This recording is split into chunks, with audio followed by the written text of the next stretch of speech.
waxaa magaalada Nairobi lagu qabtay munaasabad lagu soo gunaanaday heshiis dhex maray beesha daarood ee ka soo jeeda gobolada Jubbooyinka.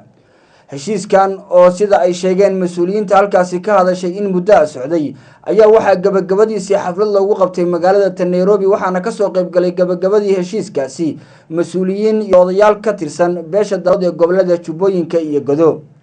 waxaa warbixintan noo diyaariyay Ibrahim Maxamuud Jaamac oo kulankaasi ka qayb galay.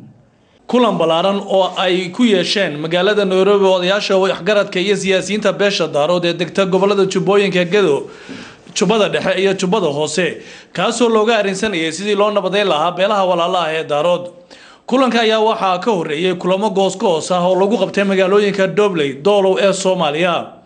kulanka ayaa waxa uu ahaa kulan gabagabadii laga soo saaray war-saxaafadeed ka turjumaya qodobo dhowr ah oo ay ku heshiiyeen beelaha daarood ee walaalaha ah.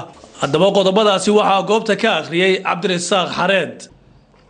qodobada saldhigga u ah heshiiska beelaha daarood ee Jubbaland, Gedo, Jubbada Dhexe iyo Jubbada Hoose. qodobka koowaad waa nabadeynta. faqradiisa A waa in la nabadeeyo beelaha daarood ee Jubbaland, Gedo, Jubbada Dhexe iyo Jubbada Hoose. B waa in la joojiyaa colaadaha nooc kasta ha ahaadaan. C waa in la iscafiyaa, la isuna celiyaa hantida muuqata. D waa in dadka degan gobolada Jubbaland, Gedo, Jubbada Dhexe iyo Jubbada Hoose lagu wacyigeliyaa inay si buuxda uga qayb qaataan nabadgelyada iyo horumarka deegaanka. E waa in la mideeyaa beelaha daarood ee wada degan gobolada Jubbaland lana raadiyaa beelaha kale ee deegaanka. F waa in la isku xurmeeyaa, la iskuna tixgeliyaa siday beeluhu deegaanka u deganaan jireen. qodobka labaad wuxuu ka hadlayaa ammaanka. faqradiisa A waa in si wada jir ah meel looga soo wada jeestaa cid kasta oo khatar ku ah amniga guud ahaan Soomaaliya, gaar ahaanna gobolada Jubbaland. B waa in nabad lagula noolaadaa deegaamada Soomaaliyeed ee dariska la ah Jubbaland. C waa in iskaashi lala yeeshaa beesha caalamka, nabadgelyana lagula noolaadaa wadamada dariska la ah gobolada Jubbaland. D waa in laga hortago lana mamnuuco xaalufinta dhirta, ugaarta iyo badda. qodobka saddexaad wuxuu ka hadlayaa maamulka. faqradiisa A waa in la wada dhisto maamulku meel gaar ah oo ay u dhan yihiin beelaha Jubbaland, Gedo, Jubbada Dhexe iyo Jubbada Hoose.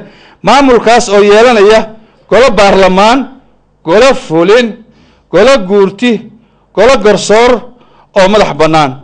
B waa in muddada maamulka ku meel gaarka ah ay noqoto 4 sano. waa in guddiga C waa in guddiga farsamada ee isku dhafka ah uu sii wado howlaha nabadeynta inta laga dhisayo dowlad goboleedka Jubbaland. D waa in maamulka Jubbaland uu qaato hanaanka federaalka ah isla markaana uu ka mid yahay dowladda federaalka Soomaaliyeed ama Soomaaliya. E waa in dowlad goboleedka Jubbaland ay lahaato ahdi ku meel gaar ah waafaqsan shariicada Islaamka iyo dastuurka dowladda federaalka Soomaaliyeed. waa in qarannimada iyo midnimada Soomaaliya ay ahaato muqaddas lama taabtaan. wabillahi tawfiiq. waxaa idina hadallo waana ah halkaasi ka soo jeediyay qaar ka mid ah ergeyda shirka waday iyo waliba cuqaasha halkaasi isugu timid oo iyagu ka hadlay sida waqtigan ay muqaddis u tahay in laga qayb qaato doorka nabadda gobolada koonfureed ee Soomaaliya. nabadii aad qaateen baa maanta gunaanadkeedii loo fadhiyaa halkan. ilaahay idankiis waxaan rajeynayaa Soomaalida kalena beesha daarood hadday nabadii qaatay Soomaalida kalena sidoo kale ayagana u rajeynayna. sababtoo waxa weeye markay qolo walba dhexdeeda waxa ku jira saxarka iska saarto ayadoo nadiif soo baxdo Soomaalinimadu waa salaanaysaa. Soomaalinimadu aad bay u salaanaysaa. ayagana waxaan u rajeynaynaa in sidoo kale wanaag ay u horseedaan ay heshiiyaan baan u rajeynaynaa. annagu heshiiskan heshiinayna cidna kuma duulayno, cidna kuma waxaynayno, Soomaali baan raadinaynaa. Jubbaland baan dadkeena ka soo jeednaa oo dhalanay dhamaanteen. waa la inaga soo ceeriyo niman baa inaga soo ceeriyo ina laayay.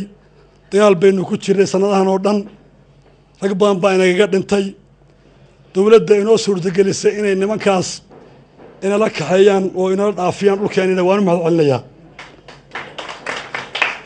waxaa kaloo usoo jeedinayaa baaq aan ku nehiyahayo nimanka ka hadlaya Soomaaliya xamar oo xabad ka socota lagu caawinayo iyaga caawinayso ee maanta ka hadlayay ee lahaa Kenya waxa nagu safargelin waan cambaarinayaa si aan u cambaarinayaa waad u xoog badan waxaan leeyahay ina iyaga shaab u shaqeeyaan ma garan karo waxa u shaqeynayaan in al-shabaab in gobolada loo dhaafiyo dadka anaga soo qaxaylaayay inay ka hadlaan raali kamiye waa nimanka ka hadlaya Soomaaliya ee arinta Kenya anaga ka codsanay anagayna taageerayaan inayna taageeraan dhulka anaga cadowga noo dhaafiyaan raali baanu ka nahay waana ilaa iyo haddana wuxuu marhayaa run qof kasta oo meeshaan ka hadlay oo ka soo sheekeeyay wixii shirkan loo soo maray oo la soo qabtay ama waxa ujeedadiisu tahay run buu sheegaya maanta waxaan rajaynayaa runtaasu